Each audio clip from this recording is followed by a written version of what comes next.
तो हेलो दोस्तों, welcome to my YouTube channel global English academy. दोस्तों, मैं सोनू सर आपका स्वागत करता हूं अपने चैनल पर। दोस्तों, जैसा कि हम जानते हैं, इंडियन एयरफोर्स एग्ज़ाम की डेट क्लियर हो गई है आप लोगों के लिए और कुछ ही समय बचा हुआ है। आई होप आपकी तैयारी बहुत अच्छी चल रही होगी।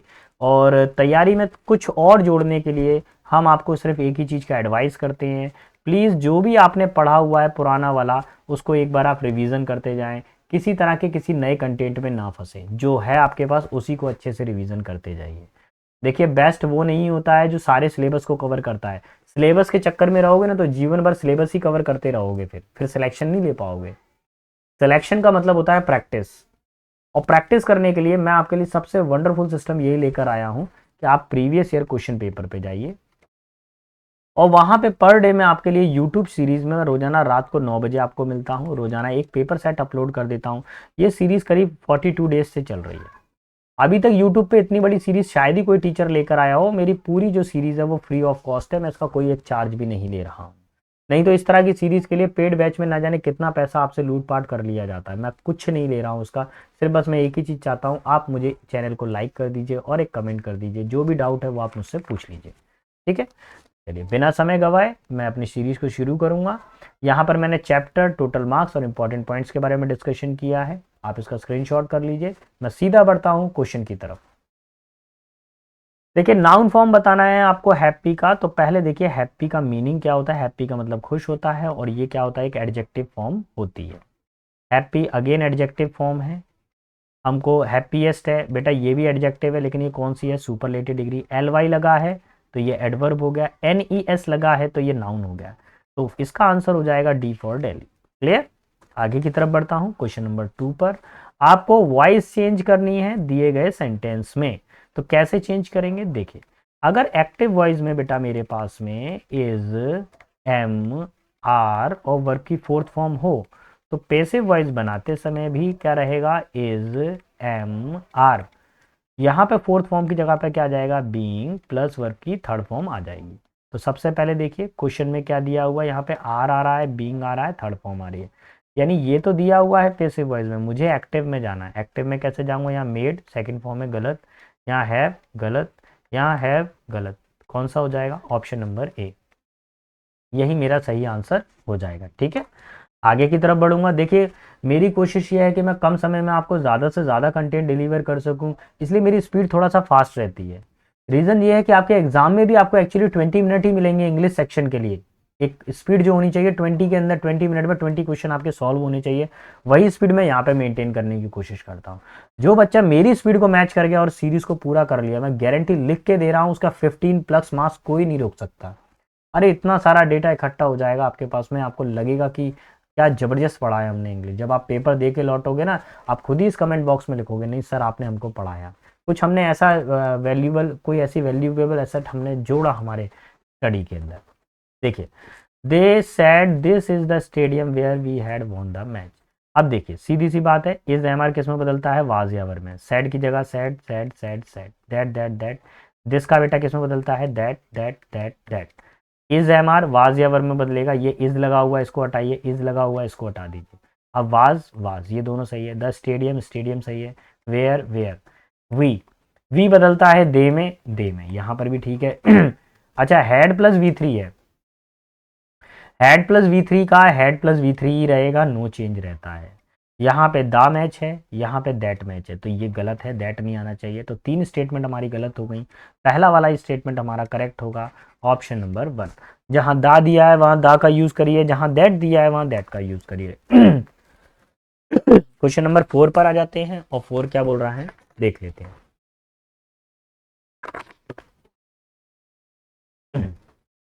अरे नाइट बैच वाले बच्चे भी आ गए हैं बाहर, तो मैं थोड़ा जल्दी जल्दी पढ़ाता हूँ, मैं जल्दी जल्दी। An examination of the dead body to determine the cause of death.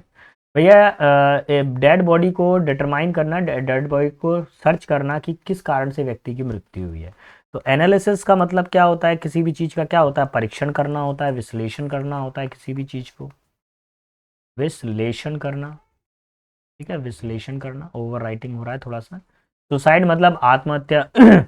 Post postmortem ही होता है, मृत्यु के बाद में डेड बॉडी का हम क्या करते हैं, पोस्टमार्टम। यही इसका आंसर है, ऑप्शन नंबर सी। और होमोसाइड का मतलब क्या होता है, मानव हत्या, मानव हत्या। आंसर फिलहाल सी फॉर कलकत्ता है। क्वेश्चन नंबर 5 पर आ जाइए। In India hill station usually have beautiful sceneries. देखिए बेटा इसमें क्या है ना, एक्चुअली दो एरर है सेंटेंस के अंदर। अब कभी भी एग्जाम में दो एरर आ जाए तो करेक्शन करने का तरीका क्या है, जो एरर पहले मिलेगी आप उसको पहले टिक करेंगे, जो बाद में मिलेगी उसको छोड़ देंगे, है ना। अगर सेंटेंस में कभी भी फाइंड आउट करना हो दो एरर हो तो सर मैं पहला किस पर टिक लगाऊं, जो पहले मिलेगा। जिस लड़के के पास में रोल नंबर 1 है वो 1 पर ही बैठेगा, ऐसे नहीं है 1 से पहले 100 आके बैठ जाएगा, नहीं 1 बैठेगा। तो देखिए in India hill station usually have मतलब प्लूरल वर्ब है, तो यहाँ पे प्लूरल सब्जेक्ट चाहिए होगा। हिल स्टेशंस में आप एस लगाइए, आंसर आपका ए फॉर अमेरिका। अब इसमें एक और एरर है बेटा, वो भी मैं क्लियर करूँ। सीनरीज वर्ड तो कभी होता ही नहीं है इंग्लिश में, केवल सीनरी ही वर्ड होता है। सिंगुलर और प्लूरल फॉर्मेट में ये एक ही जैसा बनता है। फिलहाल आप ऑप्शन नंबर ए टिक करेंगे क्योंकि पहले गलती ए में मिली है, नहीं तो आप वैसे सी भी कर सकते थे। 6 पर आ जाइए। Identify the grammatical error. आपको ग्रामेटिकल एरर फाइंड आउट करनी है। One of my friend are an IAS officer. कभी भी देखिए ध्यान से वन ऑफ सब्जेक्ट के रूप में आ जाए, मैं रूल यहाँ पर बना देता हूँ बेटा, अच्छे से इस रूल को लिख लीजिए, भूलना नहीं। वन ऑफ कभी भी आ जाए तो सिंगुलर वर्ब आती है, यहाँ पे आर नहीं आएगा। यहाँ पर किसका यूज़ किया जाना है, इज का यूज़ किया जाना है। हमारा आंसर लग जाएगा ऑप्शन नंबर बी। ठीक है, चलिए आगे बढ़ता हूं क्वेश्चन नंबर 7 पर। इसमें भी आपको ग्रामेटिकल एरर बतानी है और देख लेते हैं। He feels his trouble as much और even more than that than them. दे नहीं होगा, देन क्या होगा, देम होगा इसमें, क्योंकि देखिए सेंटेंस के लास्ट में क्या आता है, ऑब्जेक्टिव केस आता है, इसलिए यहाँ पे दे नहीं होगा, देम आएगा। सेंटेंस के लास्ट में हमेशा क्या आता है, देम का यूज किया जाएगा, दे का यूज नहीं करेंगे। Option number C will be final answer. आगे बढ़ेंगे क्वेश्चन नंबर 8 पर। और 8 में क्या दिया हुआ है, आपको सही स्पेलिंग का चयन करना है। और इसमें वर्ड आ रहा है आपके पास में सररेप्टिटियस। सररेप्टिटियस का मतलब क्या होता है, कोई चीज़ काफ़ी ज़्यादा गुप्त हो, छिपी हुई हो, हिडन हो, एनक्रिप्ट हो, सीक्रेट हो। आंसर क्या हो जाएगा, ए फॉर अमेरिका। इसमें केवल स्पेलिंग रूल बताना था।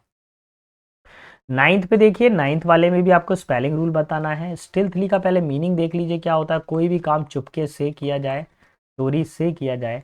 आंसर इसका ए फॉर अमेरिका हो जाएगा, यही इसकी स्पेलिंग करेक्ट है। चलिए बढ़ता हूँ क्वेश्चन नंबर 10 पर। 10 में आपको बताना है फिल इन द ब्लैंक, और सही फिल इन द ब्लैंक का चयन करना है। आपको मालूम है हैज एप के साथ में हम किसका यूज़ करते हैं, वर्ब की थर्ड फॉर्म का यूज़ करते हैं। थर्ड फॉर्म आप लोगों को क्लियरली पता है, do did done. Done third form होती है, आंसर डी फॉर डेली। देखिए दोस्तों मेरी स्पीड थोड़ा सा तेज है, उसका रीज़न यही है कि मैं आपका सिलेक्शन चाहता हूँ, इसलिए स्पीड थोड़ा सा तेज कर रखी है। अगर मैं बिल्कुल धीरे धीरे चलूंगा ना तो फिर मैंने आपका सिलेक्शन करवा लिया। आपको यहाँ पे 20 मिनट में, अगर आप मेरी स्पीड के साथ में 20 मिनट में 20 क्वेश्चन यहाँ सॉल्व कर रहे हैं तो मैं गारंटी दे रहा हूँ वहाँ पर आपके 15 या 16 मार्क्स कोई रोक नहीं सकता है, गारंटी है, ये आएगा ही आएगा। बाकी अगर आप एक्स्ट्रा ऑर्डिनरी हैं, इंग्लिश आपकी बहुत परफेक्ट है, तो आप 20 आउट ऑफ 20 भी ला सकते हैं। ऐसा 2 बार हमारे स्टूडेंट कर चुके हैं 20 आउट ऑफ 20 लाने का करिश्मा। आप टेलीग्राम चैनल पर जाकर उन बच्चों का पूरा डिटेल देख सकते हैं, कौन से ईयर में कब किया, कैसे किया, विद रोल नंबर मेंशन है। देखिए ban dash the competitive competition dash. Yesterday कभी भी आ जाए तो सीधा पास्ट टेंस का यूज किया जाता है। पास्ट टेंस मतलब वर्ब की सेकंड फॉर्म। वर्ब की सेकंड फॉर्म क्या हो गई, बॉर्न हो गई। ऑप्शन लग जाएगा बी फॉर बॉम्बे। चलिए आगे बढ़ते हैं क्वेश्चन नंबर 12। 12 में आपको फिल इन द ब्लैंक का भरना है। Let's dash dinner in the kitchen now. देखिए कभी भी नाउ वर्ड आ जाए, नाउ वर्ड आ गया तो इसका मतलब प्रेजेंट कंटिन्यूस टेंस आ गया है। ठीक है, जैसे लिज किचन में अभी रात्रि भोजन पका रही हैं, तो option number C will be final answer. ठीक है, ये डायरेक्ट ट्रिक्स है बेटा। 13 पर आ जाइए। Have you ever dress dash black. देखिए कभी भी ड्रेस पहनने की बात आए तो हमेशा उसके लिए आप इन का यूज करेंगे, तो इन का यूज करेंगे in black. Final answer B for Bombay. इसमें कोई ट्रिक नहीं है बेटा, सीधा सीधा वर्डों का यूज है, आपको आना चाहिए। देखिए Kishan dash the newspaper very interesting. Kishan ने पाया कि न्यूज़पेपर बहुत ज़्यादा इंटरेस्टिंग है, तो क्या हो गया, फाउंड्स कोई वर्ब होती है क्या, नहीं होती। फाइंड प्लूरल वर्ब है बेटा, ये तो नहीं होगा। किशन सिंगुलर सब्जेक्ट है तो वर्ब भी सिंगुलर आनी चाहिए, तो यहाँ पर सी वाला ही ऑप्शन बिल्कुल करेक्ट होगा, find the newspaper very interesting. चलिए तो बढ़ते हैं आगे की तरफ। आपको अपोजिट बताना है दिए गए सेंटेंस में। स्ट्रेच, स्ट्रेस का मतलब क्या होता है, तनाव, किसी चीज को खींचना या लंबा करना, या खिंचाव भी कह सकते हैं। एलोंगेट का मतलब क्या होता है, किसी चीज को बढ़ाना, ठीक है, कोई बात है उसको ज्यादा खींच तान के बढ़ा देना। अच्छा, लेंथन का मतलब भी क्या होता है, इंक्रीज करना, किसी चीज को बढ़ाना, एनहेंस करना। एक्सटेंड का मतलब भी क्या होता है, किसी चीज को एनहेंस करना। कंप्रेस का मतलब होता है किसी चीज को छोटा कर देना, कॉम्पैक्ट कर देना, डिक्रीज कर देना। स्ट्रेस मतलब किसी चीज को प्लस करके बढ़ा देना। कंप्रेस मतलब किसी को कम कर देना। यही इसका आंसर है ऑप्शन नंबर ए। बढ़ूंगा आगे की तरफ क्वेश्चन नंबर 16 पर। 16 में क्या बताया गया है, आपको अपोजिट फॉर्म बतानी है वर्ड सीवर की। अच्छा, सीवर का मतलब क्या होता है, कोई व्यक्ति काफी ज्यादा गंभीर है। क्रूअल का मतलब कैसा होता है, निर्दयी व्यक्ति जिसके अंदर कोई भी दया का भाव नहीं है, निर्दयी। स्ट्रिक्ट का मतलब होता है सख्त व्यक्ति, ठीक है। Rigid, hard. हार्श का मतलब क्या होता है, रूखा, जिसका रूखा व्यवहार हो, हार्श नेचर हो। और माइल्ड का मतलब क्या होता है, सौम्य, विनम्र हो। ठीक है, अब देखिए जरा, मैंने सबके हिंदी मीनिंग बता दिए, अब आप जरा बेटा आंसर बताइए मेरे को। सीवर का आंसर क्या निकलेगा, ऑप्शन नंबर डी, सौम्य, यही इसका आंसर होगा। ठीक है, अब आपको क्या बताना है, क्वेश्चन नंबर 17 में आपको ईडियम एंड फ्रेजेस बताना है। देखिए मेरे टेलीग्राम चैनल पर पीडीएफ पड़ा हुआ है इंपॉर्टेंट ईडियम एंड फ्रेजेस का, अगर आप नहीं ढूंढ पा रहे हैं तो मुझे व्हाट्सएप मैसेज कीजिए, वो मैं शेयर कर दूंगा आपको। टेलीग्राम आपको पूरा का पूरा वकैब का पीडीएफ शेयर कर दूंगा फ्री ऑफ कॉस्ट। उसमें से अभी तक तो बाहर गया नहीं है, अभी 5 साल से बिल्कुल बाहर नहीं जा रहा है, कोरोना के बाद से जब से एग्जाम हुए हैं उसमें से, या उससे पहले भी एग्जाम हुए उससे बाहर नहीं जाता है। अगर आप याद कर लेते हैं तो केवल important 100 synonym, 100 antonym, 100 idiom and phrases हैं, आप उसको याद कर लीजिए, उससे ही हो जाएगा सिलेक्शन। अगर आपको रागा के भी इंपॉर्टेंट क्वेश्चन चाहिए तो आप मुझे लिख के दे दीजिएगा व्हाट्सएप पर, मैं आपको लिंक शेयर कर दूंगा। आपको कोई भी अलग से चार्ज करने की ज़रूरत नहीं है, उसका पासकोड वगैरह मैं सब आपको प्रोवाइड कर दूंगा, आप लिंक को क्लिक करेंगे तुरंत पेपर को आप करना शुरू कर दीजिए, प्रीवियस ईयर का पूरा डेटा मिल जाएगा। ठीक है, वो मैं आपको फ्री ऑफ कॉस्ट दे दूंगा। देखिए, to add fuel to fire, इसका मतलब होता है भड़काना, यानी आग में घी डालना, किसी बात को और ज़्यादा खींचना या भड़काना, आग में घी डालना। ठीक है, तो मेकिंग थिंग वर्स, बात को और ज़्यादा बेकार कर देना, बद से बदतर कर देना, यही इसका आंसर हो जाएगा option A. Make the fire burn bright, आग को तेज जलाना नहीं। Prevent fire from dying out, आग को बुझने से बचाना नहीं। Waste fuel for no reason, मतलब जला जो फ्यूल है उसका बिना किसी कारण नुकसान करना नहीं। चलिए बढ़ता हूँ क्वेश्चन नंबर 18 की तरफ, और 18 में क्या बोला गया है, आपको वन वर्ड सब्सटीट्यूशन बताना है।